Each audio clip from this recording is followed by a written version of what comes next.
Tesla's Elon Musk recently pledged that they would hop back on the Bitcoin train once it becomes more environmentally friendly. But can it actually go green? Kate Rooney has a closer look for us. Kate? That's right, Kelly. That is the big question. And the issue here is the massive amount of electricity used to mine these Bitcoins. Elon Musk and Tesla are saying that they will accept Bitcoin when roughly 50% of the electricity comes from renewable sources.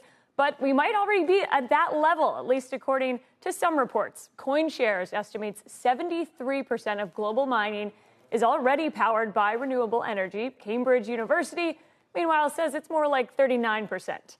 There were a lot of comparisons, and there have been lately, to try to really put this in context. Cambridge estimates that Bitcoin mining emits more CO2 than entire countries like Chile. And others have pointed to Bitcoin's energy output compared to traditional cards and Visa transactions. But critics have really pushed back on these comparisons, saying it's not apples to apples. And one reason this has been so hard to measure, a lot of mining is self-reported. So companies often fill out a questionnaire. Some estimates, meanwhile, are based on the source of energy in the location where that mining might have taken place. Analysts I've been talking to say that miners are still likely to just use whatever is the cheapest source of electricity that they can find. And sometimes that is renewable energy, especially in places like Canada and Iceland. Hydroelectricity has become increasingly popular along with wind and solar energy.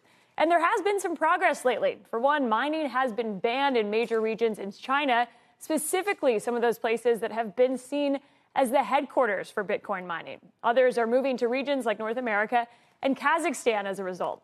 There was also a new mining council created to create a little bit more disclosure for some of those miners recently. Self-reported is all I needed to hear for that to go, okay, maybe we need to solidify this data a little bit. Kate, thank you. Kate Rooney. Despite some reservations about Bitcoin, investors are starting to get back in. CoinShares reporting outflows in Bitcoin funds totaled just $10 million last week. That's down significantly from the record of about $140 million of outflows the week before. And today, crypto asset manager Bitwise announced $70 million in new funding from Wall Street heavyweights like Stanley Druckenmiller and Dan Loeb. Joining me now is Hunter Horsley, the CEO of Bitwise Asset Management. Hunter, what makes you an attractive investment? Kelly, great to be with you. I think that the vote of confidence in this round is people seeing the maturity of the crypto space. And today, Bitwise is the largest cryptocurrency index fund manager in the world. So they see that more and more investors are finding a use for crypto assets in their portfolios. And an important tool therein is being able to rely on a financial advisor or a diversified portfolio, and we're the leader in providing that for the space. How big do you think you can grow? And all the concerns that we've mentioned about mining and eco-friendliness? I mean, is that kind of the main concern among potential clients right now?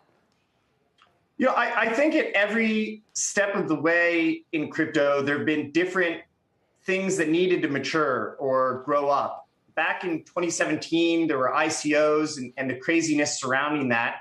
And there was a strong feeling that there needed to be more regulation. And fast forward today, we have quite a bit more regulation and active engagement from different regulatory bodies. Then there was concern around how to securely hold assets so as not to lose them because of their bearer nature. And fast forward today, we have great custodians. And we have providers like Bitwise who will take care of that for you. That's some part of what we do. I think that with the space continuing to progress into the mainstream, more and more things will be expected, will go under the microscope and will be expected to improve. And I think that the energy usage of mining is one of those. And I think it's very natural. I think the space can improve upon it. You heard the numbers from Cambridge and others that the energy mix is already slightly heavier towards renewables. But I think it can continue to improve. Zooming out, I think the other way to interpret the Bitcoin mining attention is that it's a good reminder that the story is bigger than just Bitcoin. Shepard Smith here. Thanks for watching CNBC on YouTube.